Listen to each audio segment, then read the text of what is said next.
웅, 낮게 으르렁거리는 엔진 소리가 한낮의 공기를 찢었다. 귀를 먹먹하게 만드는 괴음은 마치 굶주린 강철 짐승의 포효 같았다. 소리의 근원지는 맹호 부대의 후미진 공터 한가운데를 차지한 거대한 노란색 굴착기였다. 그 짐승의 바로 아래 방금 파낸 듯 흙냄새가 물씬 풍기는 깊은 구덩이가 입을 벌리고 있었다.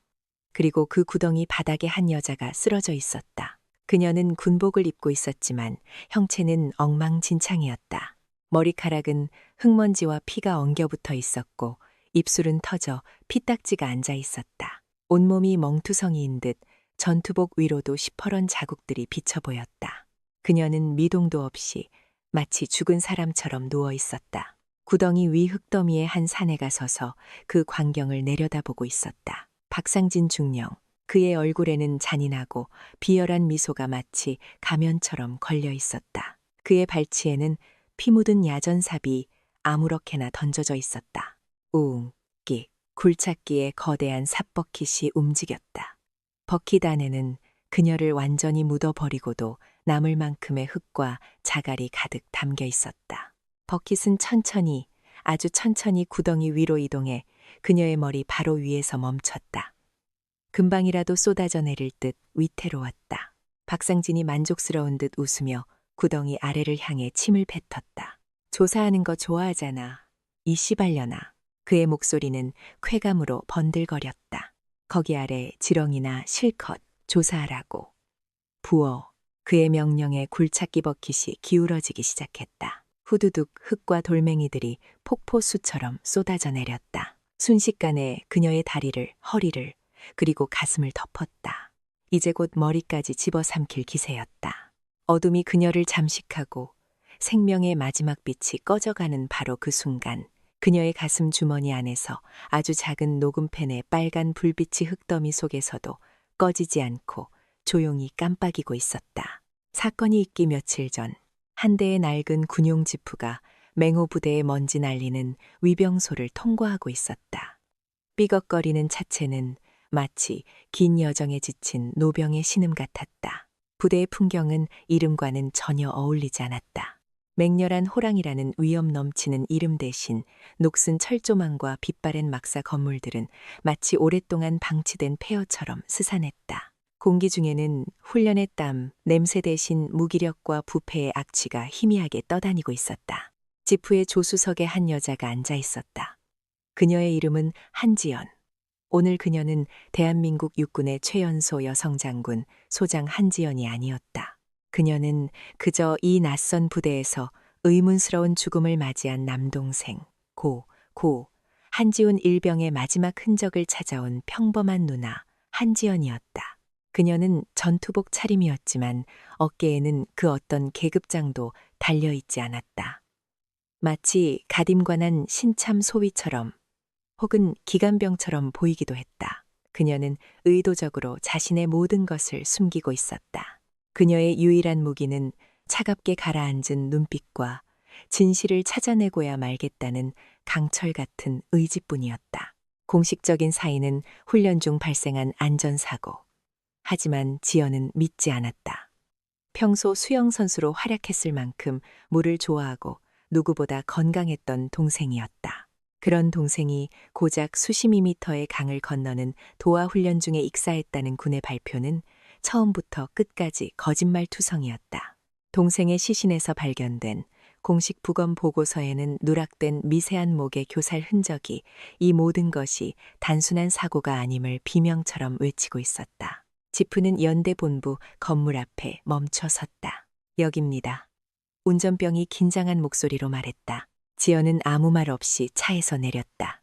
그녀는 건물 입구에 걸린 제7보 병연대라는 낡은 간판을 잠시 올려다보았다.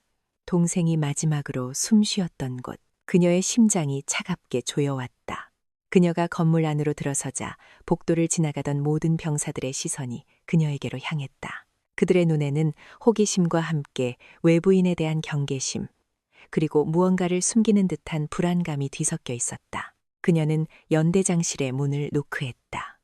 똑똑 들어와. 안에서 귀찮음이 잔뜩 묻어나는 목소리가 들려왔다. 지연이 문을 열고 들어섰다.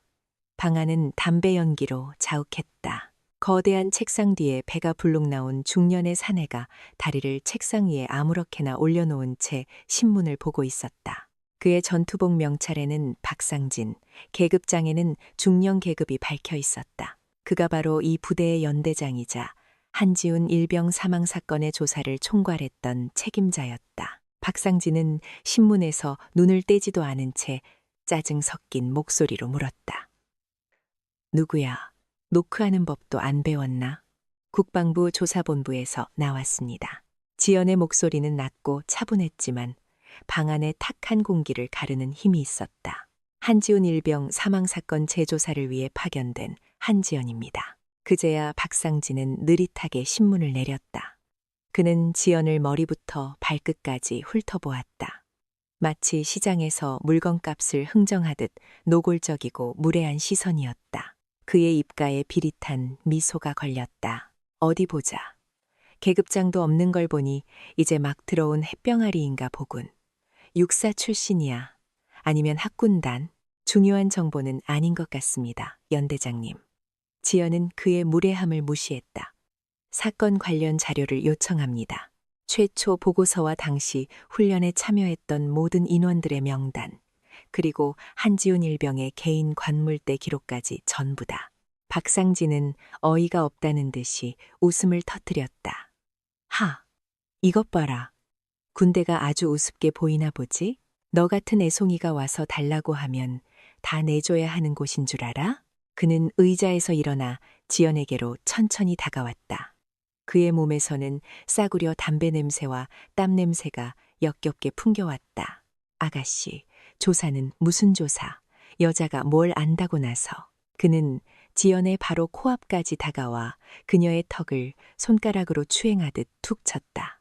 아니면 어느 높은 나으리가 침대에서 경험이나 쌓아주려고 특별히 내려보내셨나?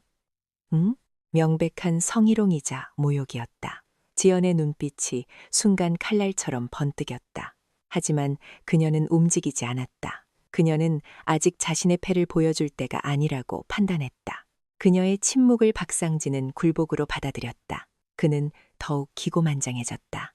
자료? 그런 건 없어. 이미 다 종결된 사건이야. 단순 사고사. 그게 끝이야. 더 이상 캐고 다니면 아가씨만 피곤해져. 알겠어? 이해할 수 없습니다. 지연의 목소리는 여전히 흔들림이 없었다. 사망자의 목에서 명백한 외상이 발견되었습니다. 단순 익사로 보기에는 닥쳐. 박상진의 고함이 그녀의 말을 끊었다.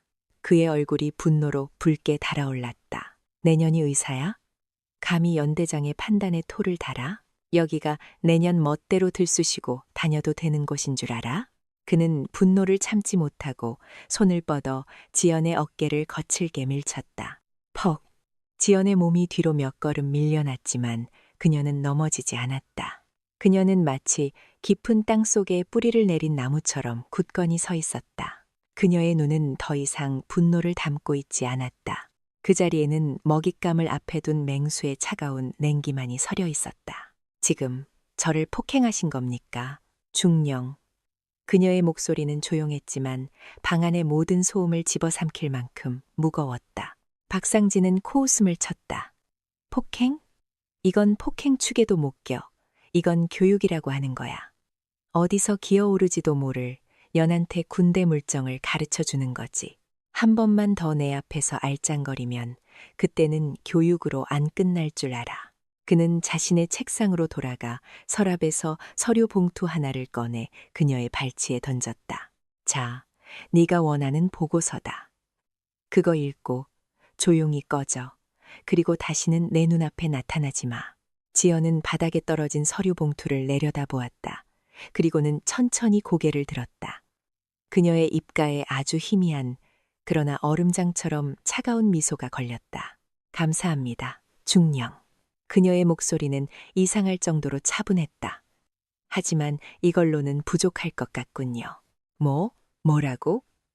박상진이 미간을 찌푸렸다. 방금 전 중령의 행동으로 중령의 죄목이 하나 더 늘었거든요. 죄목? 이 미친년이 지금 무슨 소리를. 바로 그 순간이었다. 박상진이 욕설을 내뱉으며 그녀에게 다시 달려들려던 찰나 지연의 손이 번개처럼 움직였다. 퍽! 그녀는 박상진의 손목을 낚아채 그대로 꺾어버렸다.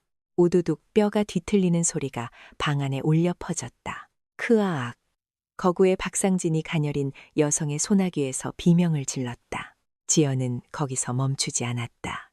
그녀는 꺾인 팔을 지렛대 사마 그의 몸을 끌어당겨 무릎으로 복부를 가격했다. 퍽! 박상진의 몸이 새우처럼 구부러졌다. 지연은 그의 머리채를 잡아 그대로 책상 위로 내리꽂았다. 쾅! 그의 얼굴이 책상 모서리에 부딪히며 피가 터져 나왔다. 순식간에 벌어진 일이었다. 방금 전까지 포효하던 호랑이는 이제 피 흘리는 개처럼 책상 위에 널브러져 있었다. 지연은 그의 머리채를 잡은 채 그의 귓가에 뱀의 속삭임처럼 차갑게 말했다. 이제 좀 조용히 대화할 준비가 되었나, 박상진 중령? 그녀의 변신에 박상진은 고통과 공포 속에서 넋을 잃었다. 이 인연은 대체 정체가 뭐야? 그때 그의 귓가로 이 세상에서 가장 듣고 싶지 않았을 목소리가 지옥의 선고처럼 울려 퍼졌다. 아, 내 소개가 늦었군. 한지연의 목소리는 방금 전 거구의 사내를 제압한 사람이라고는 믿을 수 없을 만큼 고요하고 차분했다. 하지만 그 고요함 속에는 박상진의 뼛속까지 얼어붙게 만드는 서늘한 냉기가 서려 있었다. 박상진은 고통 속에서 신음하며 겨우 고개를 들어 그녀를 보았다. 그의 눈에 비친 그녀의 모습은 더 이상 풋내기 여군 장교가 아니었다. 그녀의 눈은 한 번 물면 절대 놓지 않는다는 맹견, 불독의 눈빛으로 변해 있었다. 모든 것을 꿰뚫어보고 모든 거짓을 증오하며 먹잇감의 숨통을 끊어놓을 때까지 절대 포기하지 않는 무자비한 수사관의 눈. 이 미친년, 너년 정체가 뭐야? 박상진이 피를 토하며 으르렁거렸다. 그는 여전히 현실을 부정하고 있었다. 일개 애송이 여군에게, 그것도 자신의 집무실에서 이렇게 처참하게 당했다는 사실을 인정할 수 없었다. 지연은 그의 머리채를 잡은 손에 힘을 더 주었다. 두피가 뜯겨나가는 듯한 고통에 박상진의 얼굴이 다시 한번 일그러졌다. 아직도 상황 파악이 안 되나, 보군, 중령. 그녀가 나지막하게 말했다. 좋다. 네가 이해할 수 있도록 처음부터 다시 시작하지. 그녀는 박상진의 머리채를 잡은 채로 그의 몸을 질질 끌고 방 한가운데로 나왔다. 그리고는 그를 바닥에 내동댕이 쳤다. 쿵! 박상진은 바닥에 큰 대다자로 뻗어 고통스럽게 기침을 해댔다. 지연은 먼지 하나 묻지 않은 사람처럼 자신의 전투복 매무새를 가다듬었다. 그리고는 부서진 책상 위에 아무렇게나 놓여있던 박상진의 모자를 집어들었다. 그녀는 모자에 묻은 먼지를 손으로 톡톡 털어낸 뒤 천천히 입을 열었다. 몇 시간 전 나는 국방부 장관님께 직접 명령을 하달받았다. 그녀의 목소리는 담담했지만 그 안에 담긴 단어 하나하나의 무게는 천근만근과도 같았다. 국방부 장관. 그 이름이 나오는 순간 박상진의 움직임이 잠시 멈칫했다. 명령의 내용은 맹호부대 내에서 발생한 한지훈 일병 사망 사건의 진상을 그 어떤 외압에도 굴하지 말고 철저히 파헤쳐 관련된 모든 책임자를 지휘 고하를 막론하고 법의 심판대에 세울 것. 그녀는 박상진의 모자를 손 안에서 천천히 돌리며 말을 이었다. 장관께서는 이 임무를 수행할 책임자로 국방부 조사본부 내에서도 가장 집요하고 가장 지독하고 가장 더러운 사건들만 골라 맞는 것으로 유명한 어떤 미친 개 한 마리를 지목하셨지. 그녀는 박상진의 바로 앞에 쪼그려 앉아 그의 눈을 똑바로 들여다보았다. 그녀의 눈은 깊이를 알 수 없는 검은 호수와 같았다. 그 미친 개의 별명은 불독이다. 한 번 물면 대통령이 직접 와서 말려도 절대 놓아주지 않거든. 그 순간 박상진의 뇌리에 번개처럼 스쳐 지나가는 이름이 있었다. 불독. 육군 내에서 전설처럼 떠도는 얼굴 없는 수사관의 별명. 지난 몇 년간 국내의 굵직한 방산비리 사건, 장성급 장교들의 성추문 사건, 심지어는 장관조차 덮으려고 했던 의문사 사건까지 그 어떤 성역도 가리지 않고 파헤쳐 수많은 군 고위 간부들을 옷 벗기고 감옥에 보냈던 저승사자 같은 존재. 아무도 그의 진짜 이름이나 계급, 심지어는 성별조차 알지 못했다. 그저 그가 한번 나타나면 피바람이 분다는 흉흉한 소문만이 무성할 뿐이었다. 설마 이 계집애가? 박상진의 동공이 지진이라도 난 것처럼 흔들리기 시작했다. 그는 미친 듯이 고개를 저었다. 아니야, 그럴 리가 없어. 전설의 불독이 이렇게 젊은, 그것도 여자일 리가 없어. 지연은 그의 혼란스러운 눈빛을 마치 재미있는 연극을 보듯 즐기고 있었다. 그녀는 자리에서 일어나 자신의 전투복 가슴 주머니에 손을 넣었다. 내 놈은 오늘 총 3가지의 실수를 저질렀다. 박상진. 그녀는 손가락 하나를 폈다. 첫째, 사건의 진실을 은폐하고 수사를 방해하려 한 죄. 이것만으로도 내 놈의 군 생활은 끝이다. 그녀는 2번째 손가락을 폈다. 둘째, 감히 상관에게 폭언과 성희롱을 하고 폭력을 행사하려 한 죄. 이것은 군법회의에 회부되어 실형을 살게 될 중죄다. 그녀의 입가에 아까와 똑같은 얼음장처럼 차가운 미소가 다시 걸렸다. 그리고 마지막 3번째, 그녀는 주머니에서 아주 작은, 그러나 태양보다도 더 무겁게 느껴지는 금속 신분증 하나를 꺼내들었다. 내 놈은 감히 네가 건드려서는 안 될 상대를 건드렸다. 그녀는 신분증을 박상진의 얼굴 바로 앞에 떨어뜨렸다. 툭, 금속 신분증이 바닥에 떨어지는 소리가 박상진의 심장이 멎는 소리처럼 들렸다. 박상진은 떨리는 눈으로 바닥에 떨어진 신분증을 내려다보았다. 신분증 중앙에는 참모 총장, 육군 대장의 직인이 선명하게 찍혀 있었다. 그리고 그 위로 그의 눈을 의심하게 만드는 글자들이 새겨져 있었다. 육군 소장 한지연, 직책 국방부 조사본부장, 소장 별 2개, 국방부 조사본부장. 박상진의 뇌가 모든 사고를 정지했다. 그의 온몸의 피가 역류하는 듯한 느낌이 들었다. 그는 숨을 쉴 수가 없었다.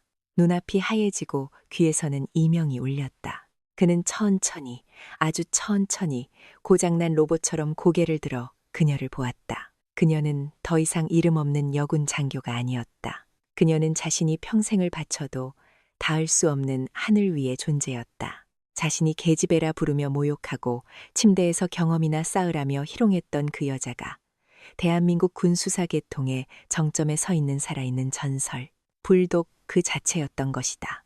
국방부 조사본부장, 소장 한지연이다. 지연의 목소리가 그의 무너져 내리는 세상 위로 사형 선고처럼 울려 퍼졌다. 이제 대화할 준비가 좀 되었나? 박중령? 그 순간 박상진의 내부에서 무언가가 똑하고 끊어지는 소리가 났다. 그의 눈에서 초점이 사라졌다. 그의 입이 벌어졌다. 그의 입에서는 의미를 알 수 없는 바람 빠지는 소리만이 새어나왔다. 그는 더 이상 앉아 있을 수 없었다. 아니, 서 있을 수도 엎드려 있을 수도 없었다. 그의 몸에서 모든 힘이 빠져나가고 그는 마치 실이 끊어진 마리오네트 인형처럼 그 자리에 풀썩 주저앉았다. 쿵! 그의 엉덩이가 차가운 바닥에 닿는 소리는 한 남자의 오만했던 인생이 가장 비참한 방식으로 종말을 고하는 소리였다. 그는 무너진 채 넉나간 눈으로 지연을 올려다보았다. 그녀는 자신을 내려다보고 있었다. 마치 발밑에 하찮은 벌레를 내려다보듯이 그녀의 눈에는 분노도 증오도 없었다. 그저 모든 것이 끝났음을 알리는 차가운 연민만이 담겨 있을 뿐이었다. 박상진은 무언가 말을 하려 했지만 그의 목소리는 나오지 않았다. 그는 끝났다. 완전히. 그리고 돌이킬 수 없이 방 안에는 지독한 침묵만이 흘렀다. 창밖에서 불어온 바람이 바닥에 흩어진 서류들을 샤르르 하고 쓸어가는 소리만이 이 모든 것이 꿈이 아닌 현실임을 증명하고 있었다. 불독의 사냥은 이제 막 시작되었을 뿐이었다. 그날 이후 맹호 부대의 공기는 완전히 뒤바뀌었다. 연대장 박상진 중령은 그날 집무실에서 나온 뒤로 마치 유령처럼 부대에서 사라졌다. 그가 어디로 갔는지 어떻게 되었는지 아는 사람은 아무도 없었다. 다만 그날 밤늦게 국방부 조사본부 소속의 검은색 세단 한 대가 조용히 부대를 빠져나갔다는 목격담만이 흉흉한 소문처럼 떠돌 뿐이었다. 왕을 잃은 연대는 혼란에 빠졌다. 그리고 그 혼란의 중심에 새로운 권력자가 등장했다. 소장 한지연. 그녀는 더 이상 자신의 계급을 숨기지 않았다. 다음 날 아침 그녀는 어깨에 빛나는 별 2개를 단 정복 차림으로 연대 본부 앞에 섰다. 그녀의 등장은 부대 전체를 충격과 공포에 빠뜨렸다. 어제까지만 해도 이름 없는 여군 장교로 알았던 그녀가 자신들의 생사여탈권을 쥔 국방부 조사본부장이라는 사실. 그것은 그 어떤 군사훈련보다도 더 효과적인 군기 교육이었다.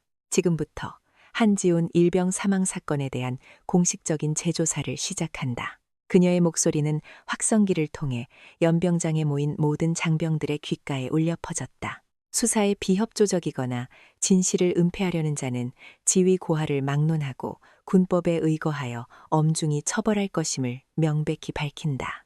그녀의 선언은 썩어 문드러진 왕국에 떨어진 벼락과도 같았다. 박상진의 비호 아래 온갖 부조리를 저질러 왔던 간부들은 공포에 떨었고 진실을 알면서도 침묵해야 했던 병사들의 눈에는 희미한 희망의 빛이 떠올랐다. 한지연의 조사는 그녀의 별명인 불독처럼 신속하고 무자비하게 시작되었다. 그녀는 연대본부 가장 큰 회의실을 임시수사본부로 삼았다. 서울에서 급파된 그녀의 직속 부하들인 조사본부의 최정예 수사관들이 속속 도착했다. 그들은 군인이기보다 잘 훈련된 사냥개에 가까웠다. 그들의 눈빛은 날카로웠고 움직임에는 한치의 낭비도 없었다. 김소령, 당시 훈련에 참여했던 모든 인원들, 한 명도 빠짐없이 소환해 1:1 대면 신문을 시작한다. 최대위, 사고 현장 다시 통제하고 정밀 재감식 실시해 물속에 가라앉은 돌멩이 하나까지 전부 수거해서 분석하도록. 박중사, 한지훈 일병의 모든 통신 기록과 SNS, 이메일까지 디지털 포렌식으로 복원해서 보고해. 그녀의 명령은 마치 잘 짜인 교향곡의 악보처럼 정확하고 체계적으로 떨어졌다. 수사본부는 24시간 불이 꺼지지 않는 거대한 기계처럼 돌아가기 시작했다. 하지만 며칠이 지나도 수사는 좀처럼 진척을 보이지 않았다. 마치 거대한 안개 속을 헤매는 듯한 답답하고 기묘한 상황이 계속되었다. 이상합니다, 본부장님. 대면 신문을 총괄하던 김소령이 피곤에 젖은 얼굴로 보고했다. 훈련에 참여했던 모든 병사들의 진술이 마치 미리 입이라도 맞춘 것처럼 토씨 하나 틀리지 않고 똑같습니다. 한지훈 일병이 발을 헛디뎌 급류에 휩쓸렸고 구하려 했지만 순식간에 벌어진 일이라 손을 쓸 수 없었다. 전부 이 내용뿐입니다. 누군가 협박했거나 혹은 회유했다는 증거는? 한지연이 날카롭게 물었다. 전혀 없습니다. 그들의 눈빛에서 공포나 불안감은 찾아볼 수 없었습니다. 오히려 너무나도 태연하고 자연스러워서 더 의심스러울 정도입니다. 현장 재감식 결과도 마찬가지였다. 아무것도 나오지 않았다. 사고 현장 주변에서는 그 어떤 다툼의 흔적이나 외부인의 출입 흔적도 발견되지 않았다. 디지털 포렌식 팀의 보고는 그녀의 의심을 더욱 증폭시켰다. 한지훈 일병의 모든 개인 데이터가 사망 추정 시각 직전에 공장 초기화된 것으로 보입니다. 휴대폰, 개인 노트북, 심지어는 클라우드 계정까지 전부 다입니다. 전문적인 해커의 소행으로 추정됩니다. 복구는 거의 불가능합니다. 모든 것이 막다른 골목이었다. 범인은 꼬리를 남기지 않았다. 아니, 그는 자신의 꼬리를 완벽하게 잘라내고 심지어는 그 주변까지 불로 태워버렸다. 이것은 박상진 같은 머리가 나쁘고 탐욕스러운 중령 나부랭이가 혼자서 꾸밀 수 있는 일이 아니었다. 더 큰 놈이 있어. 한지연은 확신했다. 박상진은 그저 이 거대한 범죄를 가리기 위한 방패막이 혹은 행동대장에 불과했다. 이 모든 것을 배후에서 조종하고 모든 증거를 완벽하게 인멸할 수 있는 힘을 가진 자. 그는 박상진보다 훨씬 더 높은 곳에 훨씬 더 교활하고 거대한 몸통으로 존재하고 있었다. 그녀는 수사 방향을 바꾸었다. 동생의 죽음에서 이 부대 전체의 비리로 그녀는 박상진이 연대장으로 부임한 이후의 모든 부대 운영 기록을 뒤지기 시작했다. 군수물자 보급 현황, 유류 사용 내역, 심지어는 병사들의 부식 비리까지. 그리고 마침내 아주 작은 실마리 하나를 발견했다. 지난 1년간 이 부대에서 유독 폐기 처리된 고가의 군용 장비들이 비정상적으로 많다는 사실. 특히 야간 투시경이나 특수통신 장비 같은 외부로 유출될 경우 큰 문제가 될 수 있는 민감한 장비들이었다. 공식적인 폐기 사유는 훈련 중 파손 혹은 내용 연수 초과였지만 그 수가 상식적인 범위를 훨씬 벗어나고 있었다. 이 폐기된 장비들 전부 어디로 갔지? 그녀는 군수 담당관을 소환해 밤새도록 신문했다. 처음에는 굳게 입을 다물던 담당관은 불독의 집요한 압박 수사 앞에 결국 무너져 내렸다. 사실은 폐기되지 않았습니다. 박상진 연대장님의 지시로 매달 한 번씩 민간 트럭이 와서 그 장비들을 싣고 나갔습니다. 그 트럭이 어디로 갔는지 아나? 그것까지는 모릅니다. 저는 그냥 시키는 대로 했을 뿐입니다. 군용 장비 불법 유출. 동생의 죽음과는 직접적인 연관이 없어 보였지만 한지연은 직감했다. 이 두 사건은 보이지 않는 끈으로 연결되어 있다고. 어쩌면 동생은 이 더러운 거래의 현장을 목격했기 때문에 제거당했을지도 모른다. 그녀는 즉시 그 민간 트럭의 행방을 추적하기 시작했다.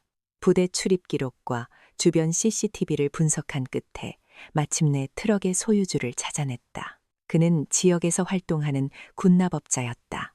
하지만 그녀가 그의 사무실을 급습했을 때 사무실은 텅 비어 있었다. 그는 이미 며칠 전 모든 것을 정리하고 잠적한 후였다. 책상 위에는 타다 남은 서류 몇 조각만이 재가 되어 남아 있었다. 또다시 꼬리가 잘려나갔다. 상대는 그녀의 모든 움직임을 손바닥처럼 들여다보고 있었다. 그녀가 한 발짝 나아갈 때마다 상대는 두 발짝 먼저 앞서 나가 모든 흔적을 지워버렸다. 그날 밤 수사본부. 한지연은 텅 빈 회의실에 홀로 남아 거대한 작전 지도처럼 벽에 붙여놓은 사건 관계도를 노려보고 있었다.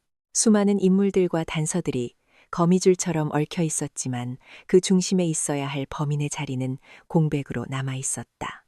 그녀는 지독한 무력감에 휩싸였다. 대체 누구냐? 누구길래 국방부 조사본부에 수사망을 이렇게 농락할 수 있단 말인가? 그때 그녀의 휴대폰이 울렸다. 발신자는 그녀가 유일하게 믿고 의지하는 상관, 국방부 장관이었다. 나다, 한 장군. 지금 통화 괜찮나? 괜찮습니다, 장관님. 수사는 어떻게 되어 가나?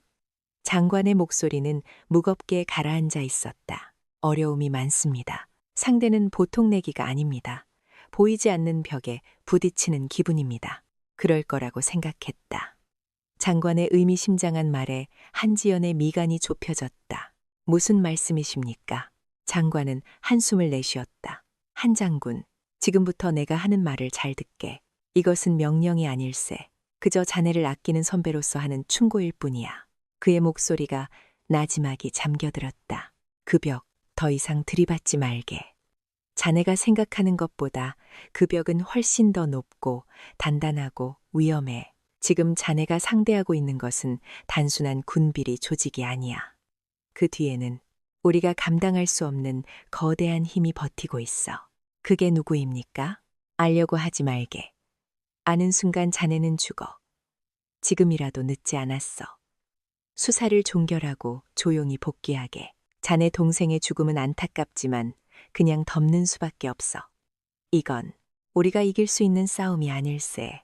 그 말을 끝으로 전화는 끊겼다. 뚜뚜뚜. 한지연은 끊어진 전화기를 든 채 그 자리에 얼어붙었다. 국방부 장관조차 감당할 수 없다고 말하는 힘. 대체 이 부대 뒤에는 어떤 거대한 악마가 웅크리고 있단 말인가. 그녀는 처음으로 보이지 않는 적의 거대함 앞에서 등골이 서늘해지는 것을 느꼈다. 국방부 장관과의 통화는 한지연의 마음에 무거운 그림자를 드리웠다. 우리가 이길 수 없는 싸움. 그 말은 그녀의 뇌리에서 떠나지 않았다. 하지만 그녀는 포기할 수 없었다. 이 싸움은 더 이상 동생의 죽음에 대한 진실 규명만이 아니었다. 그것은 그녀 자신의 신념과 군인으로서의 명예를 건 싸움이 되어버렸다. 그녀는 장관의 충고를 무시했다. 오히려 그녀는 수사의 강도를 더욱 높였다. 그녀는 잠자는 시간까지 줄여가며 지난 몇 년간의 부대 기록을 파고들었다. 마치 거대한 암벽에 밝힌 작은 못 하나를 찾기 위해 맨손으로 암벽 전체를 더듬는 것과 같은 무모하고 고독한 싸움이었다. 그녀의 그런 집요함은 마침내 보이지 않는 벽 뒤에 숨어있던 악마를 자극하고 말았다. 악마는 더 이상 그림자 속에 숨어있지 않기로 결심했다. 사건은 아주 조용하고 일상적인 아침에 시작되었다. 그날 아침 한지연은 수사본부에서 밤을 새운 뒤 잠시 바람을 쐬러 연병장으로 나왔다. 그때 부대 정문으로 검은색 고급 세단 여러 대가 줄지어 들어오는 것이 보였다. 선두 차량에는 별 하나가 그려진 장군기가 선명하게 펄럭이고 있었다. 사단장인가? 이 부대의 상급 부대인 백마사단의 사단장이 시찰이라도 나온 모양이었다. 지연은 대수롭지 않게 생각했다. 하지만 그녀의 예상과는 달리 차량 행렬은 사단본부가 아닌 그녀가 임시로 사용하고 있는 연대 본부 건물 앞에 멈춰 섰다. 차문이 열리고 거구에 사내가 내렸다. 그의 어깨에는 준장 계급장이 달려 있었고 얼굴은 오만함과 권위로 가득 차 있었다. 그가 바로 이 지역 군 전세를 호령하는 백마사단의 사단장 준장 마동철이었다. 그의 뒤를 이어 헌병대장과 감찰, 참모 등 사단 핵심 참모들이 위압적인 분위기를 풍기며 차에서 내렸다. 마동철은 내리자마자 망설임 없이 한지연이 있는 곳으로 걸어왔다. 그의 걸음걸이는 마치 자신의 영지를 순찰하는 영주처럼 거만하고 당당했다. 한지연 소장.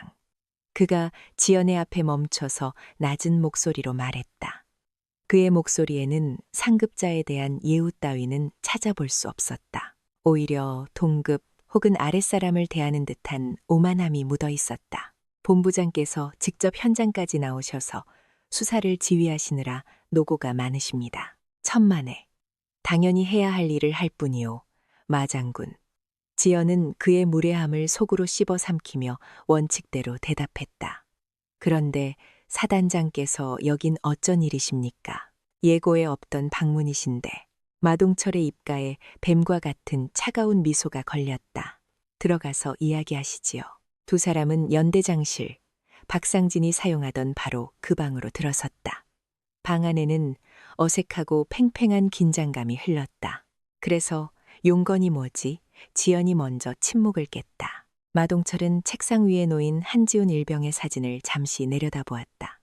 그의 눈빛은 애도를 표하는 것이 아니라 마치 더러운 벌레를 보는 듯한 경멸로 가득 차 있었다. 한 소장, 이 수사 이제 그만 멈추시지요. 그가 본론을 꺼냈다. 그의 말투는 더 이상 제안이 아니었다. 명백한 명령이었다. 지연의 미간이 좁아졌다. 무슨 뜻이지? 나는 국방부 장관의 직속 명령을 받고 있어. 일개 사단장인 당신이 이래라 저래라 할 사안이 아닐 텐데. 하하, 마동철이 웃음을 터뜨렸다. 물론 원칙적으로는 그렇겠지요. 하지만 세상 일이 어디 원칙대로만 돌아갑니까? 한 소장, 당신은 너무 똑똑해서 탈이야. 그래서 세상 물정을 너무 몰라. 때로는 진실을 덮는 것이 모두를 위해 좋은 일일 때도 있는 법입니다. 모두를 위한 일? 아니, 당신 자신을 위한 일이겠지. 지연의 목소리가 칼날처럼 날카로워졌다. 마동철 장군, 당신이 이 모든 일의 배후에 있는 몸통이었군. 그 순간 지연의 머릿속에서 모든 퍼즐, 조각이 맞춰졌다. 군수품, 불법 유출, 전문적인 증거인멸, 그리고 국방부 장관조차 두려워하게 만드는 거대한 힘. 이 모든 것을 가능하게 할 수 있는 사람은 이 지역 군 전체를 장악하고 있는 사단장 마동철밖에 없었다. 마동철은 그녀의 직설적인 말에 조금도 놀라지 않았다. 오히려 재미있다는 듯이 박수를 쳤다. 짝짝. 역시 불독은 불독이군. 눈치가 빠르단 말이야. 그래, 맞소. 내가 바로 당신이 찾던 그 벽이요. 그는 자신의 죄를 너무나도 당당하게 인정했다. 그의 얼굴에는 일말의 죄책감도 찾아볼 수 없었다. 박상진, 그 멍청한 놈이 꼬리를 바렸더군. 그래서 내가 직접 나설 수밖에 없었어. 한 소장, 당신은 너무 깊이 들어왔어. 더 이상은 안 돼. 당신이 내 동생을 죽이라고 명령했나?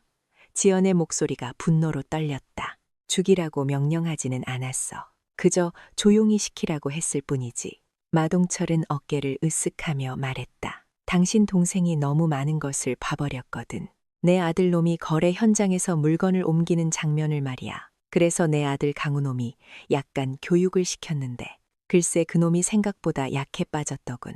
교육 중에 그만 심장이 멎어버렸지 뭐야. 그래서 어쩔 수 없이 사고사로 위장할 수밖에. 한 생명의 죽음을 마치 길가의 돌멩이를 걷어찬 이야기처럼 아무렇지 않게 말했다. 그의 비인간적인 태도에 지연의 마지막 이성이 끊어질 것 같았다. 그녀는 당장이라도 저 악마의 목을 비틀어버리고 싶었다. 하지만 그녀는 참았다. 지금은 감정적으로 행동할 때가 아니었다. 당신은 끝났어, 마동철. 지연이 차갑게 말했다. 당신의 자백은 지금 이 순간에도 기록되고 있다. 당신은 여기서 빠져나가지 못해. 기록. 마동철이 다시 한번 큰 소리로 웃었다. 하하. 한 소장. 당신은 아직도 날 너무 얕보고 있군. 내가 아무런 준비도 없이 이 독사의 굴에 제 발로 걸어 들어왔을 것 같소? 그는 품에서 서류 봉투 하나를 꺼내 테이블 위로 던졌다. 이거나 읽어보시지. 지연은 불안한 예감 속에서 봉투를 열었다. 안에는 국방부 감찰실 명의의 공식 문서가 들어있었다. 문서의 내용은 충격적이었다. 국방부 조사본부장 소장 한지연을 직권 남용 및 개인적 복수를 위한 표적 수사 혐의로 금일부로 모든 직무에서 정지함. 지연의 눈이 커졌다. 이게 무슨 말이냐고. 마동철의 얼굴에 승리자의 미소가 떠올랐다. 당신이 박상진 중령을 불법적으로 감금하고 폭력을 행사하며 거짓 자백을 강요했다는 투서가 어젯밤 감찰실에 접수되었소. 증인도 있고 증거도 확실하지. 당신이 그놈을 반쯤 죽여놓은 사진까지 첨부되어 있더군. 덫이었다. 박상진을 제압했던 그날의 일이 이렇게 자신의 목을 조르는 덫이 되어 돌아올 줄이야. 말도 안 돼. 그건 정당방위였어. 법정에서는 그렇게 통하지 않을 겁니다. 소장님. 마동철이 그녀를 조롱하듯 소장님이라는 단어에 힘을 주어 말했다. 당신은 동생의 죽음에 눈이 멀어 이성을 잃고 무고한 부하 장교에게 누명을 씌우려 한 정신 나간 복수기가 되어버린 거지. 아주 그럴듯한 이야기 아닌가? 그는 자리에서 일어났다. 감찰 조사가 끝날 때까지 당신은 모든 지위에서 해제된다. 즉시 이 부대를 떠나도록. 물론 당신이 끌고 온 조사팀도 함께. 이 사건은 이제 우리 사단 감찰부에서 직접 맡아서 공정하게 처리할 테니 모든 것이 그의 손아귀 안에 있었다. 그는 국방부 감찰실까지 움직일 수 있는 상상 이상의 힘을 가지고 있었다. 국방부 장관이 이길 수 없는 싸움이라고 했던 말의 의미를 이제야 뼈저리게 깨달을 수 있었다. 이게 당신의 방식인가? 지연의 목소리가 허탈하게 흘러나왔다. 이게 바로 힘이라는 거요. 한 소장. 마동철이 그녀의 어깨를 두드리며 승자의 여유를 부렸다. 정의, 진실, 그런 건 힘없는 놈들이나 떠드는 공허한 구호일 뿐이지. 이 세상은 힘 있는 자가 곧 정의가 되는 곳이야. 당신은 똑똑하지만 아직 그걸 배우지 못했어. 그는 방을 나가기 전 마지막으로 한마디를 덧붙였다. 아, 그리고 한 가지 더. 당신이 그렇게 찾아 헤매던 당신 동생의 마지막 유품, 개인 수첩 말이야. 내가 가지고 있어. 거기에 아주 재미있는 것들이 많이 적혀 있더군. 당신 동생이 죽기 직전까지 내 아들의 비리를 꼼꼼하게 기록해 놓았더라고. 그는 미소를 지었다. 물론 지금은 아주 안전한 곳에 보관되어 있지. 당신이 이대로 조용히 물러난다면 나도 더 이상 이를 시끄럽게 만들 생각은 없어. 하지만 만약 계속해서 나를 귀찮게 군다면. 그의 눈이 살기로 번뜩였다. 그때는 당신도 당신 동생처럼 아주 불행한 사고를 당하게 될지도 모르지. 내 말 명심하는 게 좋을 거요. 그 말을 끝으로 마동철은 방을 나갔다. 문이 닫히는 소리가 마치 사형수의 감방문이 닫히는 소리처럼 무겁게 울려 퍼졌다. 한지연은 텅 빈 방 안에 홀로 남겨졌다. 그녀는 졌다. 완벽하게. 진실은 저 너머에 있었지만 그녀의 손에 들린 검은 부러졌고 방패는 빼앗겼다. 공정해야 할 법은 힘 있는 자의 방패가 되어 그녀를 겨누고 있었다. 정의는 죽은 듯했다. 그녀는 의자에 주저앉아 두 손에 얼굴을 묻었다. 어깨가 아주 미세하게 떨리고 있었다. 그날 오후 하늘은 유난히 잿빛이었다. 금방이라도 비를 쏟아낼 듯 무거운 구름이 맹호부대 위를 낮게 떠다니고 있었다. 부대의 공기는 패배의 냄새로 가득 차 있었다. 한지연은 자신의 모든 짐을 꾸렸다. 그녀가 이 부대에 가져왔던 것은 작은 더플백 하나가 전부였다. 그 안에는 갈아입을 옷 몇 벌과 동생의 사진, 그리고 진실을 밝히겠다는 굳은 의지가 들어있었다. 하지만 이제 그녀가 가지고 나가는 것은 찢겨진 자존심과 감당할 수 없는 무력감뿐이었다. 그녀와 그녀의 수사팀을 태우기 위한 군용버스가 연대 본부 앞에 대기하고 있었다. 수사관들의 얼굴에는 분노와 좌절감이 서려 있었다. 그들은 자신의 상사, 불독이라 불리던 전설적인 수사관이 저 거대한 권력의 벽 앞에서 이렇게 은무력하게 무너지는 모습을 믿을 수 없었다. 본부장님, 김소령이 침통한 목소리로 그녀를 불렀다. 이대로 정말 괜찮으시겠습니까? 괜찮다. 한지연은 애써 담담한 표정을 지었다. 싸움은 아직 끝나지 않았어. 잠시 물러나는 것뿐이다. 하지만 그녀 자신도 알고 있었다. 이것은 단순한 후퇴가 아니라는 것을. 마동철은 그녀가 다시는 일어서지 못하도록 그녀의 모든 것을 빼앗아갔다. 그녀는 이제 이빨 빠진 호랑이나 다름없었다. 그녀가 마지막으로 버스에 오르려던 그 순간, 잠깐 익숙하면서도 듣기 싫은 목소리가 그녀를 불러세웠다. 고개를 돌리자 그곳에는 박상진 중령이 서 있었다. 그는 며칠 전과는 완전히 다른 모습이었다. 그의 얼굴은 자신감과 오만함으로 가득 차 있었고 입가에는 승리자의 비열한 미소가 걸려 있었다. 그의 뒤로는 그를 따르는 불량배 같은 부사관 몇이 서 있었다. 이게 누구신가? 우리 위대하신 불독 나으리 아니신가? 박상진이 조롱 가득한 목소리로 말했다. 꼴을 보니 사냥을 끝내고 돌아가는 모양인데 어때? 사냥감은 좀 잡았나? 한지연의 수사관들이 분노하여 앞으로 나서려 했지만 지연은 손을 들어 그들을 막았다. 상대해 주지 마라. 미친 개한테 물렸다고 우리까지 개가 될 필요는 없어. 그녀는 박상진을 무시하고 버스에 오르려 했다. 어딜 가려고? 박상진이 그녀의 앞을 가로막았다. 그냥 가면 섭섭하지.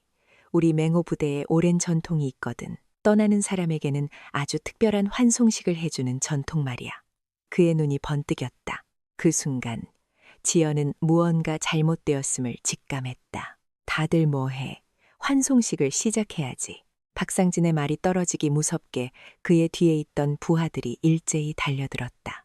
그들은 지연의 수사관들을 에워싸고 곤봉과 주먹으로 무차별 폭행을 시작했다. 퍽퍽퍽 비명과 신음소리가 연병장에 울려 퍼졌다. 이 미친 놈들이. 김소령이 저항하며 외쳤지만 수적으로 열세였다. 수사관들은 훈련된 군인이었지만 박상진의 부하들은 싸움에 이골이 난 깡패들이었다. 그 혼란의 틈을 타 박상진은 지연에게 달려들었다. 그는 분노에 찬 주먹을 그녀의 복부를 향해 날렸다. 퍽, 크흑. 예상치 못한 공격에 지연의 몸이 그대로 고꾸라졌다. 박상진은 쓰러진 그녀의 머리채를 잡아 일으켰다. 내년 때문에 내가 얼마나 굴욕을 당했는지 알아, 이 쌍년아. 그는 지연의 얼굴을 무자비하게 때리기 시작했다. 짜, 짜. 그녀의 입술이 터지고 코에서 피가 흘러내렸다. 의식이 점점 흐려졌다. 그때 멀리서 굴착기 한 대가 굉음을 내며 다가오는 것이 보였다. 우웅.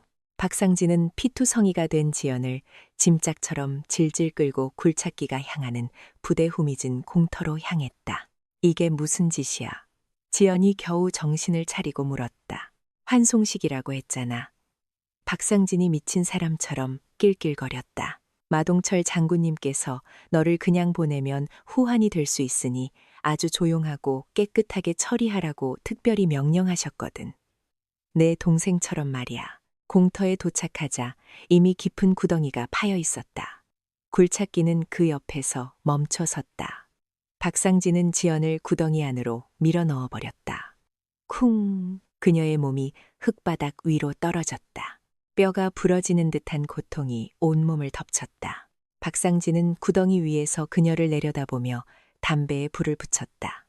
그는 깊게 연기를 빨아들인 뒤 경멸과 만족감이 뒤섞인 표정으로 연기를 내뿜었다.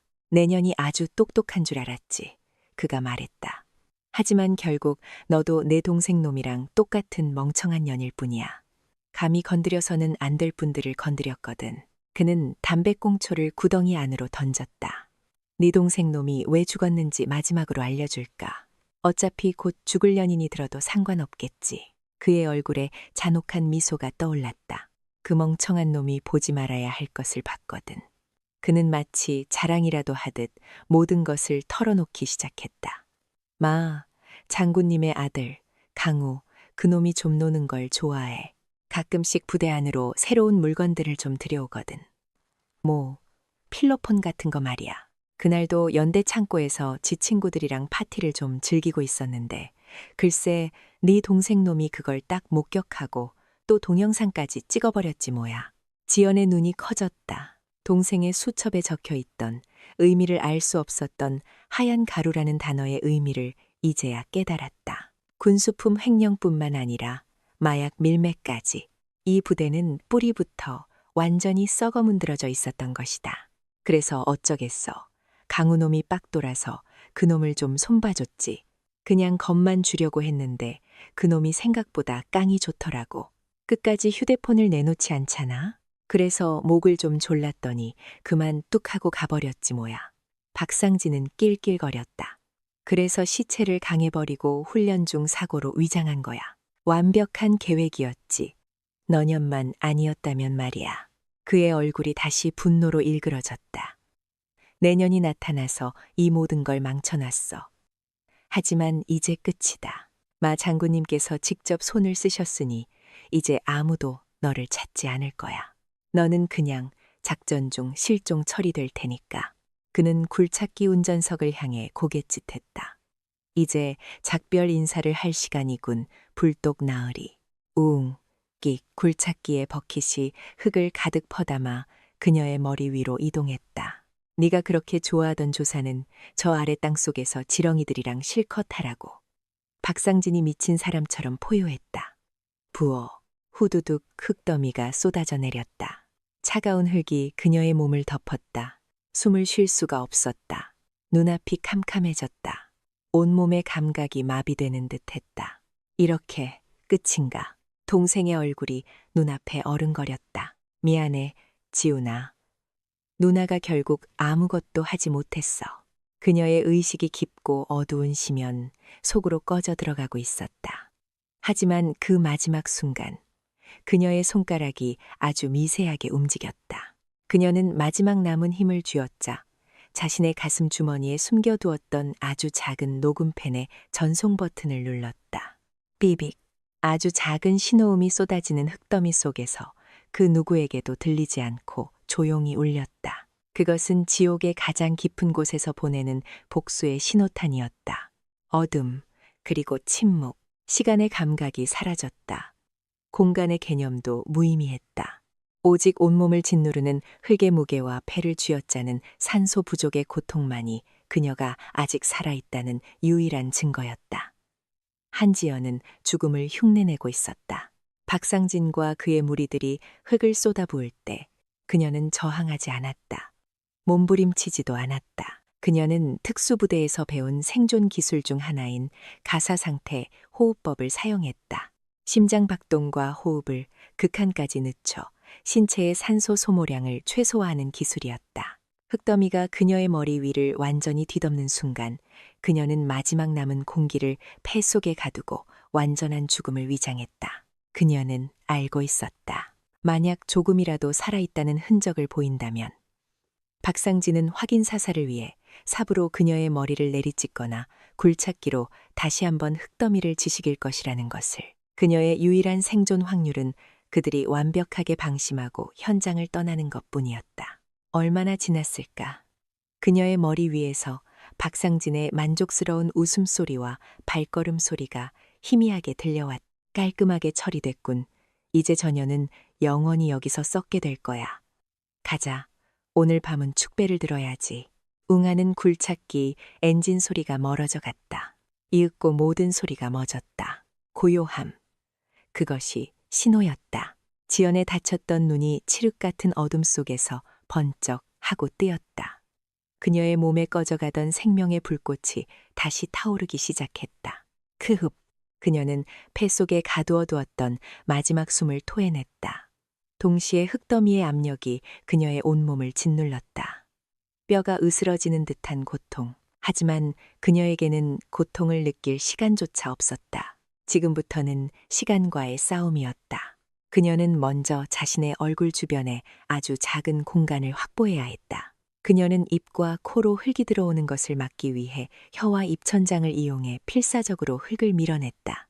그리고 아주 조금씩 거북이처럼 목을 움직여 머리 위쪽의 흙을 다져나갔다. 몇 분이 지났을까? 마침내 그녀의 얼굴 주변에 주먹 하나가 들어갈 만한 아주 작은 공기층, 에어 포켓이 만들어졌다.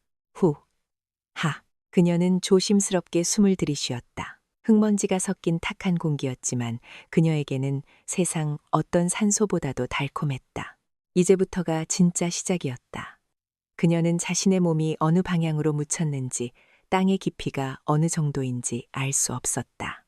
그녀가 의지할 것은 오직 자신의 몸 감각과 수없이 반복했던 생존 훈련의 기억뿐이었다. 그녀는 먼저 팔을 움직이려 했다. 하지만 흙의 압력은 상상 이상이었다. 마치 시멘트 속에 갇힌 것처럼 팔이 꿈쩍도 하지 않았다. 그녀는 포기하지 않았다. 그녀는 손가락 끝부터 아주 미세하게 움직이기 시작했다. 꼼지락 꼼지락. 마치 벌레가 흙을 파고들듯이 그녀는 손가락으로 주변의 흙을 긁어모아 자신의 몸 아래쪽 빈 공간으로 밀어넣었다.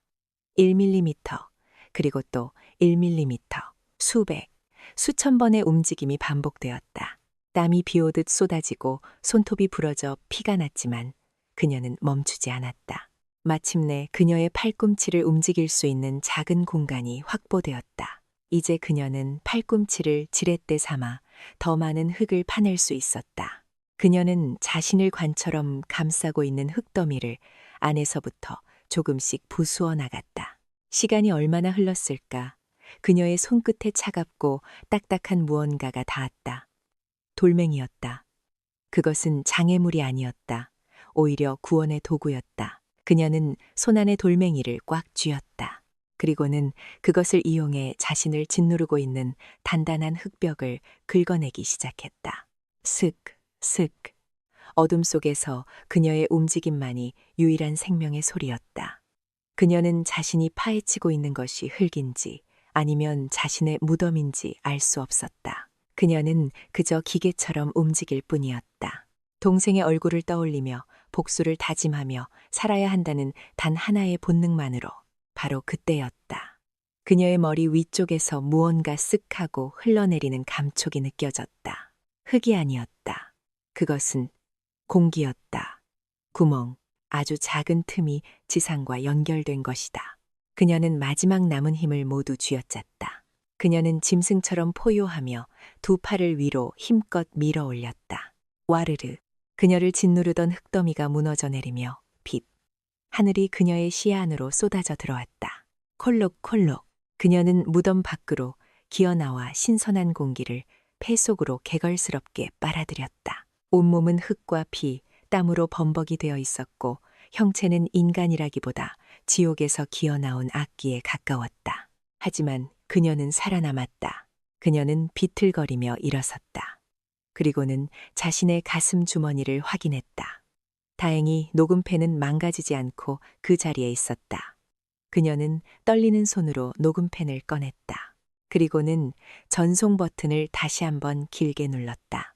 전송 대상, 청와대 국가안보실장 직통해선 아부 바비엘 20 페이스. 그녀는 알고 있었다. 마동철의 힘이 아무리 막강하다 해도 그 역시 군인일 뿐이다. 군의 최상위에는 민간인 통수권자, 바로 대통령이 존재한다는 것을, 그리고 국가안보실장은 대통령에게 24시간 직보가 가능한 그녀만이 알고 있는 비상 연락망이었다. 녹음 파일이 전송되는 몇 초의 시간이 영원처럼 느껴졌다. 마침내 액정 화면에 전송 완료라는 글자가 떠올랐다. 그 순간 그녀의 몸을 버티고 있던 마지막 긴장에 끈이 툭 하고 끊어졌다. 그녀의 몸이 그대로 앞으로 쓰러졌다. 쿵. 하지만 그녀의 입가에는 아주 희미한 미소가 걸려 있었다. 그것은 복수의 여신이 지옥의 문턱에서 짓는 차갑고도 잔혹한 미소였다. 이제 심판의 시간이었다. 악마들의 축제는 끝났다. 며칠 후 맹호 부대는 거짓된 평화와 축제 분위기에 휩싸여 있었다. 부대 곳곳에는 잡초가 제거되고 낡은 막사 건물에는 새로 페인트 칠이 되어 있었다. 마치 추악한 과거를 덮으려는 듯 모든 것이 겉으로만 번지르르하게 포장되고 있었다. 그 거짓된 축제의 정점은 오늘 열리는 박상진 중령의 대령 진급식이었다. 한지연 소장 실종 사건은 마동철 준장의 막강한 힘 아래 작전 중 발생한 안타까운 사고로 조용히 종결되었다. 그녀의 수사팀은 강제 해산되어 원대 복귀했고 진실을 아는 모든 이들의 입은 굳게 닫혔다. 그리고 마동철은 이 모든 혼란을 성공적으로 수습하고 부대를 안정시킨 공로를 자신의 충실한 개 박상진에게 돌렸다. 대령 진급은 그에 대한 보상이자 자신들의 검은 왕국이 여전히 건재하다는 것을 대내외에 과시하는 행위였다. 부대 강당은 진급식을 축하하기 위해 모인 수많은 장교들과 외부 인사들로 가득 차 있었다. 지역 유지와 국회의원, 그리고 마동철과 연줄이 있는 다른 부대, 지휘관들까지 그들은 서로에게 아첨하며 샴페인을 터뜨리고 거짓된 웃음을 나누고 있었다. 강당의 맨 앞줄에는 마동철 준장과 그의 아들 마강우 소위가 나란히 앉아 있었다. 마동철의 얼굴에는 모든 것을 손에 넣은 자의 오만한 미소가 걸려 있었다. 그의 아들 강우 역시 자신 때문에 죽어나간 한지훈 일병과 생매장당한 그의 누나를 까맣게 잊은 듯 거들먹거리며 주변 사람들과 농담을 주고받고 있었다. 오늘의 주인공인 박상진은 새로 맞춘 듯 각이 잡힌 대령 정복을 입고 상기된 얼굴로 손님들을 맞이하고 있었다. 그는 연신 허리를 숙이며 아첨하는 부하장교들의 어깨를 두드려주며 생애 최고의 순간을 만끽하고 있었다. 그는 자신이 이제 곧 이 부대를 넘어 육군의 핵심 인사가 될 것이라는 달콤한 환상에 빠져 있었다. 그는 자신의 무덤 위에서 춤을 추고 있는 어리석은 광대였다. 지금부터 육군 보병 중령 박상진의 대령 진급식을 거행하겠습니다. 사회의 우렁찬 목소리와 함께 장내의 힘찬 군악대의 연주가 울려 퍼졌다. 빰빠바밤. 모든 이들이 자리에서 일어나 박수를 쳤다. 박상진은 의기양양하게 단상을 향해 걸어갔다. 그의 걸음걸이에는 세상을 다 가진 듯한 자신감이 넘쳐 흘렀다. 그는 단상에 올라 자신을 임명해 줄 마동철 준장을 향해 그리고 청중들을 향해 의기양양하게 경례를 붙였다. 마동철이 자리에서 일어나 미소를 지으며 그에게 다가갔다. 그의 손에는 박상진의 어깨에 달아줄 빛나는 대령 계급장이 들려 있었다. 박상진 대령. 만족스러운 목소리로 그의 새로운 계급을 불렀다. 지난 혼란 속에서 투철한 군인 정신으로 부대를 안정시키고 군의 명예를 지켜낸 그대의 공을 높이 치하하는 바, 앞으로도 조국과 군을 위해 그의 위선적인 축사가 이어지는 동안 박상진은 감격의 겨운 표정으로 고개를 숙이고 있었다. 바로 그때였다. 모든 것이 변하기 시작한 것은 치직. 마동철의 목소리를 전달하던 강당의 스피커에서 갑자기 날카로운 잡음이 들리기 시작했다. 연주를 하던 군악대의 음악도 뚝 끊겼다. 음향 상태가 고르지 못한 점. 사회를 보던 장교가 당황하며 마이크를 두드려 보았지만 소용없었다. 그리고 그 순간 단상 뒤편에 설치된 거대한 스크린이 갑자기 켜졌다. 원래대로라면 박상진의 빛나는 업적을 담은 홍보 영상이 나와야 할 그 스크린에 전혀 다른 영상이 나타났다. 그것은 어둡고 흔들리고 음질이 좋지 않은 야간에 촬영된 것으로 보이는 영상이었다. 처음에는 사람들이 저게 무슨 영상인지 몰라 웅성거렸다. 씨발. 이걸 언제 다 옮겨. 영상 속에서 익숙한 목소리가 들려왔다. 마강우 소위의 목소리였다. 화면에 부대의 낡은 창고 내부가 나타났다. 마강우와 그의 친구들이 하얀 가루가 담긴 봉투들을 군용 트럭에 싣고 있는 장면이었다. 조용히 해, 이 새끼야. 누가 들으면 어쩌려고. 박상진의 목소리였다. 그가 주변을 살피며 불안한 듯이 말했다. 장내가 순식간에 싸늘하게 식어갔다. 사람들의 얼굴에서 웃음기가 사라졌다. 마동철과 박상진, 마강우의 얼굴은 하얗게 굳어버렸다. 영상은 계속되었다. 한지훈 일병이 그 광경을 목격하고 자신의 휴대폰으로 촬영하는 모습, 그리고 분노한 마강우가 그에게 달려들어 폭행하고 목을 조르는 모습, 마지막으로 의식을 잃은 한지훈 일병을 그들이 강물에 던져버리는 모습까지. 모든 것이 너무나도 선명하게 기록되어 있었다. 저건. 누군가 경악에 찬 비명을 질렀다. 하지만 그것은 시작에 불과했다. 화면이 바뀌었다. 이번에는 대낮 부대 공터였다. 피투성이가 된 한 여자가 구덩이에 던져지는 모습, 그리고 박상진의 목소리가 악마의 목소리처럼 강당 전체에 울려 퍼졌다. 내년이 그렇게 좋아하던 조사는 저 아래 땅속에서 지렁이들이랑 실컷 하라고 부어 옹 하는 굴착기 소리, 흙더미가 쏟아져 내리는 소리, 그리고 그 모든 것을 지켜보며 미친 사람처럼 웃고 있는 박상진의 얼굴이 스크린 가득 클로즈업 되었다. 크악! 강당 맨 앞줄에 앉아있던 박상진의 아내가 비명을 지르며 실신했다.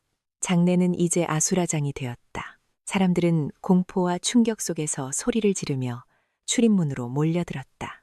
마동철과 박상진, 마강우는 그 자리에 얼어붙어 있었다. 그들은 도망칠 생각조차 하지 못했다. 아니, 할 수 없었다. 그들의 눈은 마치 자신들의 사형 집행 장면이라도 보는 것처럼 스크린에서 뗄 수가 없었다. 바로 그 순간 이 모든 혼돈을 잠재우는 육중한 소리가 강당의 뒤편에서 울려 퍼졌다. 쾅! 강당에 굳게 닫힌 정문이 바깥쪽에서부터 무자비한 힘에 의해 부서져 열렸다. 그리고 그곳으로 한 무리의 사람들이 그림자처럼 들어섰다. 그들은 군인이 아니었다. 검은색 정장에 귀에는 통신용 이어피스를 꽂고 한 손에는 기관단총을 든 남자들. 그들의 가슴에는 푸른 봉황이 그려진 대통령 경호실의 휘장이 선명하게 박혀 있었다. 그리고 그들의 가장 선두에 이 모든 지옥도를 연출한 복수의 여신이 서 있었다. 쾅! 육중한 강당문이 부서져 열리는 소리는 악마들의 축제에 종말을 고하는 천둥 소리와 같았다. 아수라장이었던 강당의 모든 소음이 그 순간 거짓말처럼 멎었다. 출입문으로 몰려들던 사람들도 비명을 지르던 사람들도 모두 약속이라도 한 듯 부서진 문 쪽을 향해 고개를 돌렸다. 시간이 멈춘 듯한 정적 속으로 한 무리의 그림자가 들어섰다. 그들의 발걸음 소리는 들리지 않았다. 그들은 마치 유령처럼 소리 없이, 그러나 거스를 수 없는 무게감을 가지고 안으로 들어오고 있었다. 검은 정복, 날카로운 눈빛, 그리고 손에 들린 차가운 총구. 그들은 이 세상의 법이 아닌 국가의 가장 깊은 곳에 숨겨진 의지를 집행하는 자들이었다. 대통령 경호실, 직속 대테러 부대, 피닉스, 그리고 그 모든 것을 이끄는 선두에 한 여자가 서 있었다. 그녀는 며칠 전 흙구덩이 속에서 피와 먼지로 뒤범벅이 되어 있던 그 여자가 아니었다. 그녀는 각 잡힌 순백의 소장 예복을 입고 있었다. 어깨에는 황금색 수술이 달려 있었고 목에는 정결한 흰색 스카프가 매여 있었다. 그녀의 머리카락은 단정하게 빗어 넘겨져 있었고 얼굴에는 그 어떤 상처의 흔적도 찾아볼 수 없었다. 오직 지옥의 가장 깊은 곳까지 다녀온 자만이 가질 수 있는 차갑고도 신성한 분노만이 서려 있었다. 그녀의 어깨 위에서 2개의 별이 강당의 조명을 받아 수천 개의 칼날처럼 빛나고 있었다. 한지연. 죽음의 문턱에서 불사조처럼 다시 돌아온 불독. 그녀가 나타나는 순간 단상 위에 서 있던 세 남자의 세상이 완전히 무너져 내렸다.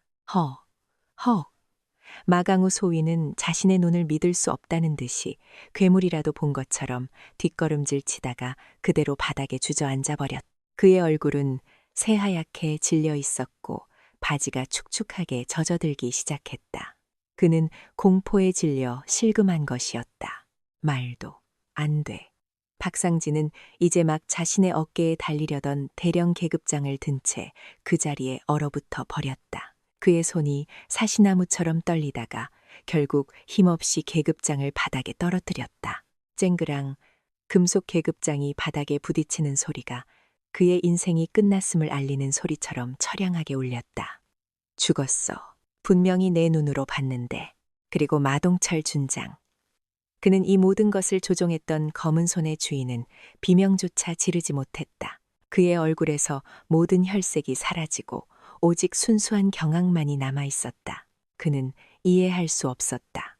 완벽한 계획이었다. 그 어떤 증거도 남기지 않았다. 그런데 어떻게 저 여자가 그것도 대통령의 개들을 이끌고 이 자리에 다시 나타날 수 있단 말인가. 한지연은 그들의 무너져 내리는 모습을 아무런 감정 없는 눈으로 지켜보았다. 그녀는 천천히 강당의 중앙 통로를 따라 단상을 향해 걸어가기 시작했다. 똑딱 똑딱 똑딱. 그녀의 구둣굽이 대리석 바닥에 부딪히는 소리는 마치 사형수의 심장을 향해 다가오는 초침 소리처럼 강당 전체를 지배했다. 그녀가 걸어가는 길을 사람들이 홍해가 갈라지듯 양옆으로 비켜섰다. 그들의 눈에는 공포와 함께 믿을 수 없다는 경외심이 담겨 있었다. 그녀는 단상 바로 앞에 멈춰섰다. 그리고는 무너져 내린 세 남자를 차가운 눈으로 올려다보았다. 그녀가 마침내 입을 열었다.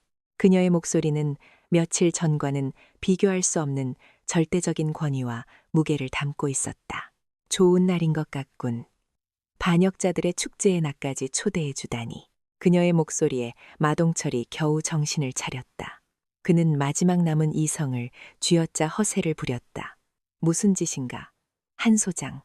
여긴 신성한 진급식 행사장이다. 대통령 경호실은 왜 멋대로 동원한 거지?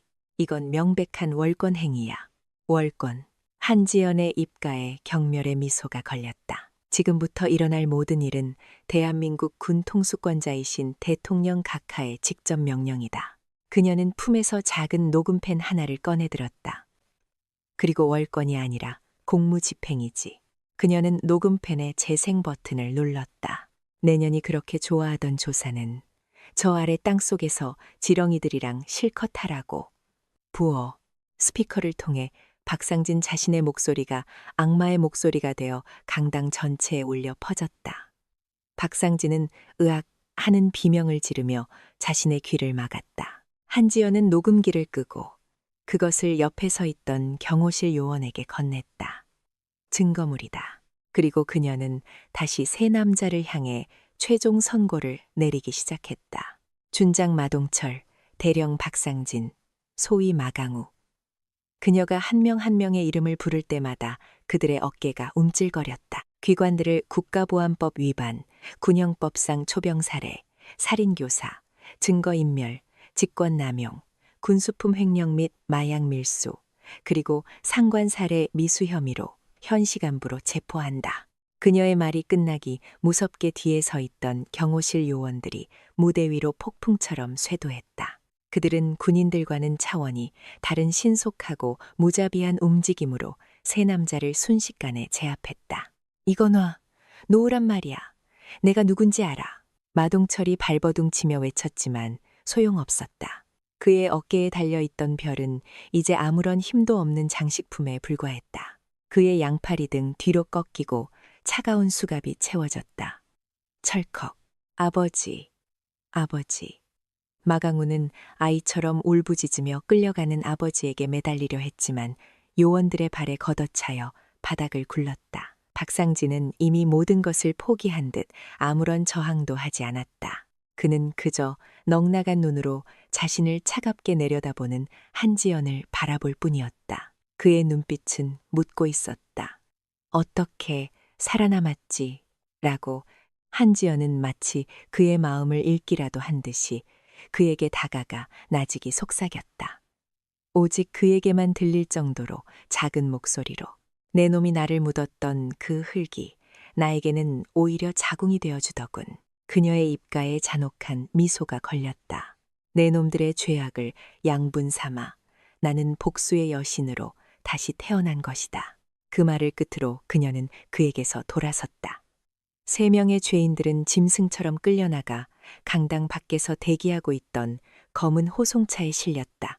쾅, 쾅, 쾅. 차문이 닫히는 소리는 그들의 인생에 내려진 마지막 마침표와도 같았다. 강당 안에는 여전히 충격과 공포에 휩싸인 수백 명의 사람들이 남아 있었다. 한지연은 다시 단상 위로 올라섰다. 그녀는 마이크를 잡고 이 모든 것을 지켜본 사람들을 향해 그리고 이 부대 전체를 향해 말했다. 오늘 여러분은 군의 가장 부끄러운 치부를 목격했다. 그녀의 목소리는 차가웠지만 그 안에는 새로운 시작을 알리는 희망이 담겨 있었다. 하지만 오늘을 기억하라. 오늘 썩어 문드러졌던 맹호의 심장은 멈췄다. 그리고 내일 아침 우리는 새로운 심장으로 다시 태어날 것이다. 그녀의 선언은 길고 길었던 악몽의 끝을 알리는 새벽의 여명과도 같았다. 불독의 복수는 끝났다. 하지만 여신의 심판은 이제부터가 시작이었다. 그날 피해 진급식 사건은 대한민국 전체를 뒤흔들었다. 지연 소장이 대통령에게 직접 전송했던 녹음 파일과 경호실이 확보한 모든 증거 영상은 그 어떤 편집도 거치지 않은 채 주요 언론사를 통해 전국에 생중계되었다. 국민들은 충격과 분노에 휩싸였다. 자신들의 아들들을 지켜야 할 군대가 실제로는 일부 부패한 지휘관들의 사적인 왕국이자 마약과 살인이 판치는 범죄 소굴이었다는 사실에 치를 떨었다. 여론은 들끓었고 대통령은 직접 대국민 담화를 발표했다. 이번 사건을 군 전체를 개혁하는 계기로 삼겠습니다. 단 한 점의 의혹도 없이 관련된 모든 책임자들을 지휘 고하를 막론하고 법의 심판대에 세울 것을 군 통수권자로서 국민 여러분께 약속드립니다. 대통령의 약속은 신속하고 강력하게 이행되었다. 군 검찰과 국방부, 조사본부, 그리고 민간 검찰까지 참여하는 유례없는 규모의 합동수사본부가 꾸려졌다.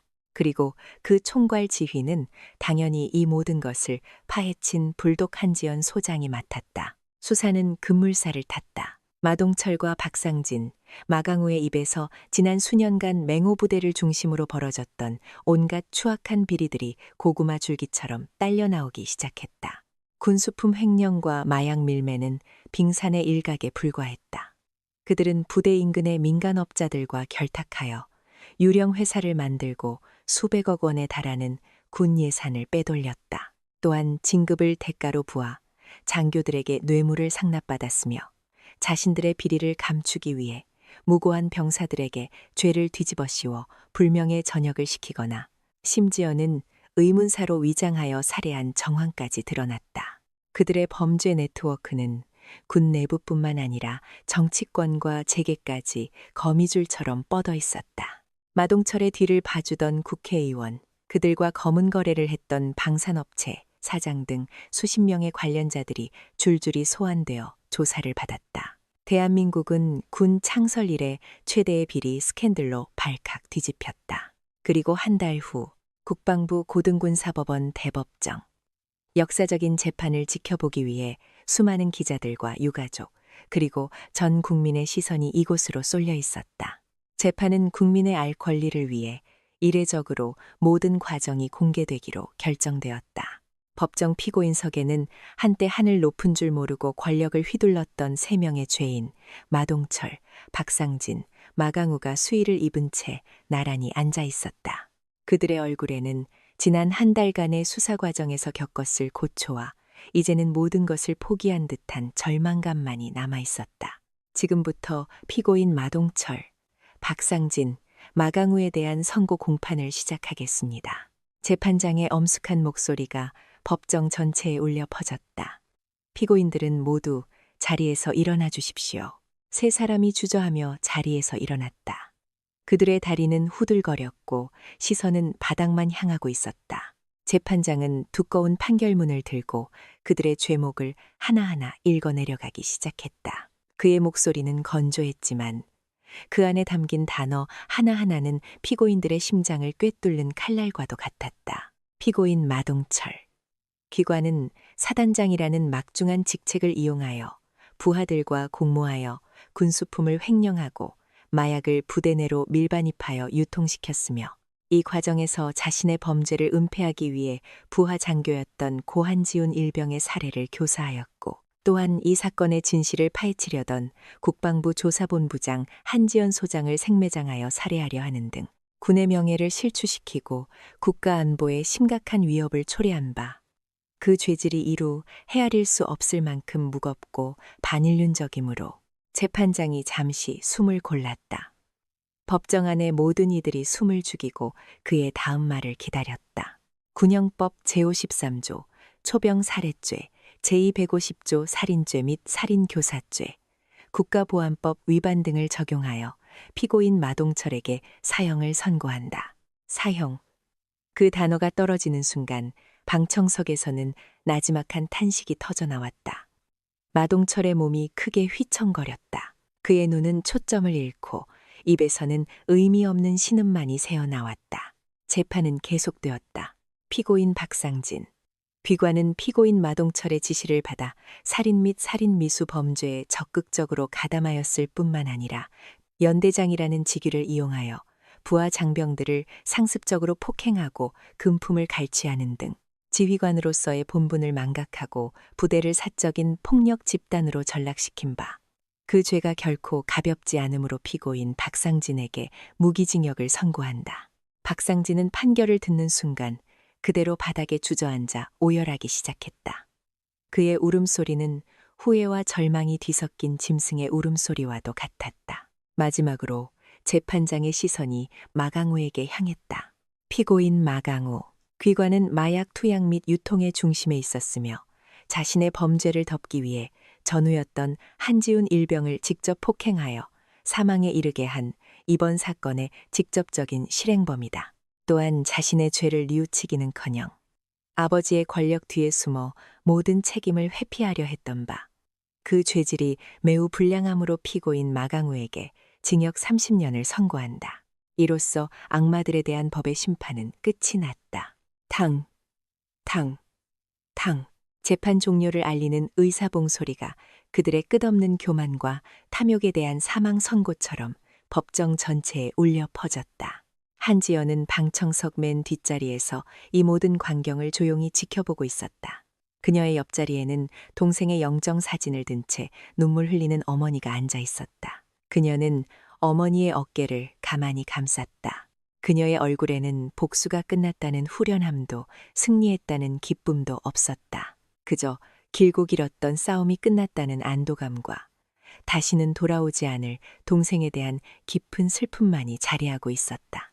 재판이 끝나고 며칠 후 한지연은 다시 한번 국방부 장관의 호출을 받았다.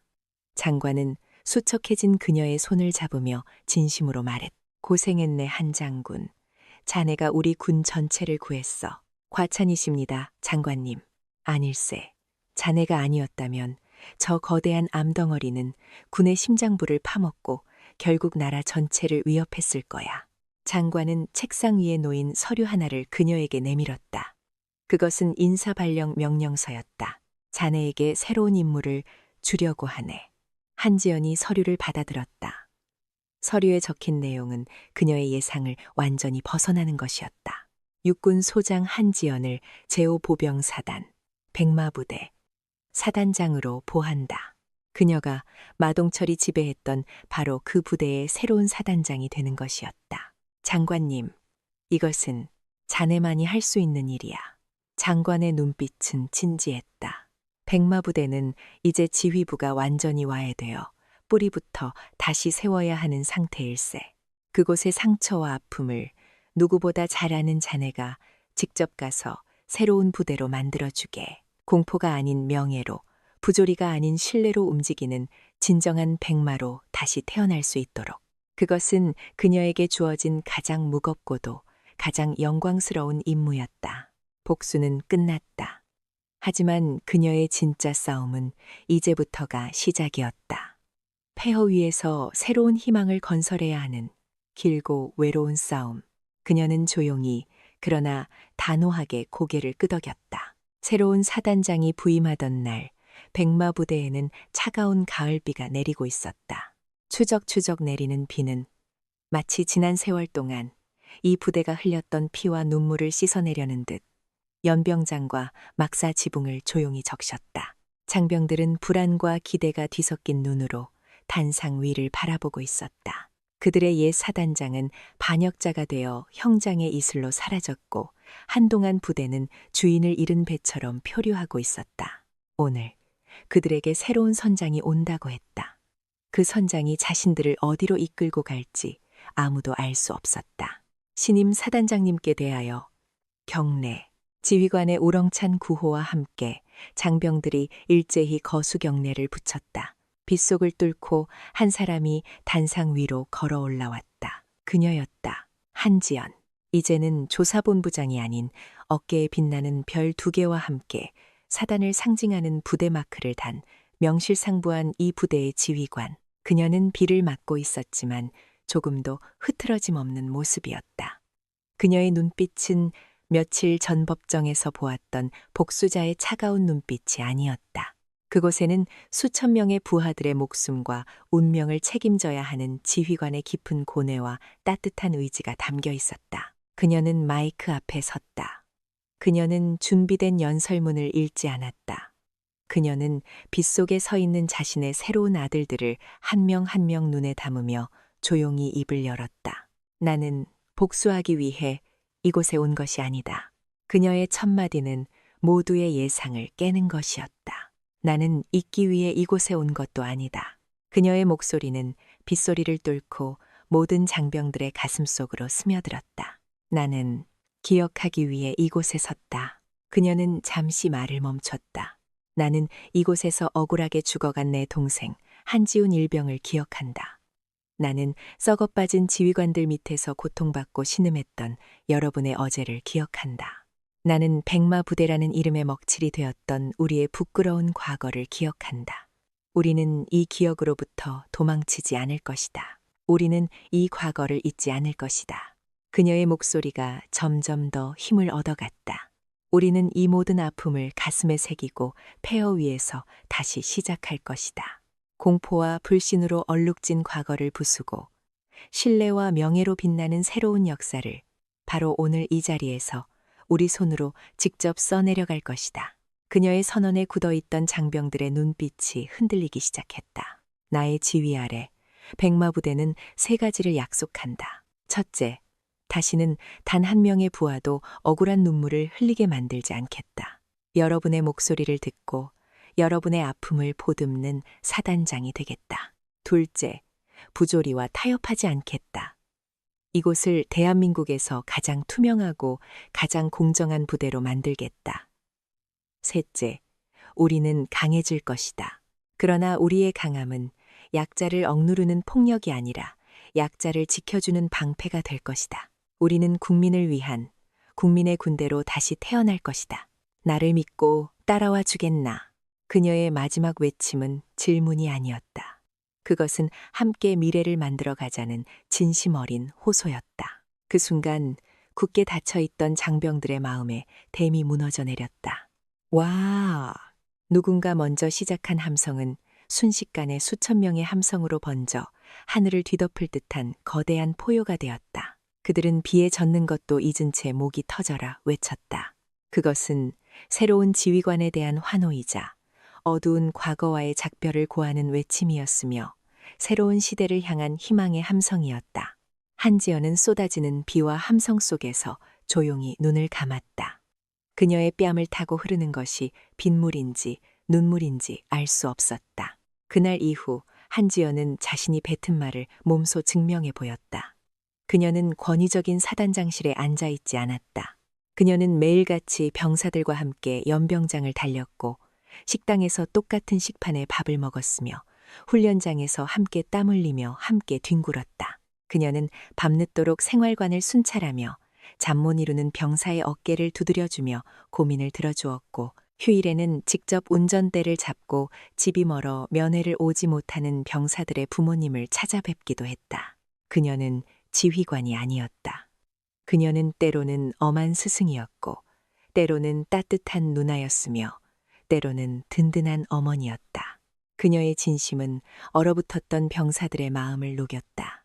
부대는 빠르게 안정을 되찾았고, 이전과는 비교할 수 없는 강한 전우애와 자부심으로 뭉치기 시작했다. 불독의 부대가 아닌 어머니의 부대가 되어가고 있었다. 어느 맑은 가을날, 부대 한쪽 구석 양지발은 언덕 위에 작은 추모비가 하나 세워졌다. 그녀는 자신의 권한을 남용하고 싶지 않다며 동생만을 위한 추모비를 세우는 것을 거절했다. 대신 그녀는 부조리한 군화 속에서 희생된 모든 백마 부대 용사들을 기리며 라는 문구가 새겨진 이름 없는 추모비를 세웠다. 그 추모비 제막식이 열리던 날, 한지연은 동생의 사진을 든 어머니와 함께 비석 앞에 하얀 국화 한 송이를 내려놓았다. 그녀는 더 이상 울지 않았다.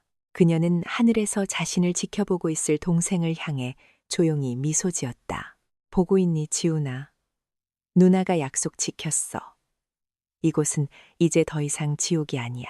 너와 같은 아이들이 꿈을 꾸고 웃으며 건강하게 집으로 돌아갈 수 있는 그런 곳이 되었어. 시간이 흘러 백마부대는 대한민국 육군 최정예 부대 중 하나로 다시 태어났다. 그들의 강함은 더 이상 폭력에서 나오지 않았다. 그들의 강함은 서로를 향한 절대적인 신뢰와 자신들이 지키는 가치에 대한 굳건한 명예에서 나왔다. 그리고 사람들은 이 모든 기적을 만들어낸 그녀를 더 이상 불독이라 부르지 않았다. 그들은 그녀에게 새로운 별명을 붙여주었다. 폐허 속에서 희망을 싹 틔우고 어둠을 몰아내고 새벽을 가져온 존재, 복수의 여신이 아닌 새벽의 여신이라고. 그녀의 이야기는 전설이 되어 군 전체에 퍼져나갔다. 때로는 진실을 찾기 위해 지옥의 가장 깊은 곳까지 걸어 들어가야 할 때도 있다고. 그리고 진정한 정의란 단순히 악인을 처벌하는 것에서 끝나는 것이 아니라 그들이 남긴 흉터와 폐허 위에서 더 나은 미래를 건설하는 것이라고. 한지연 소장은 오늘도 연병장에 서서 힘차게 구보를 하는 자신의 아들들을 따뜻한 미소로 바라보고 있었다. 그녀의 등 뒤로 새로운 태양이 눈부시게 떠오르고 있었다.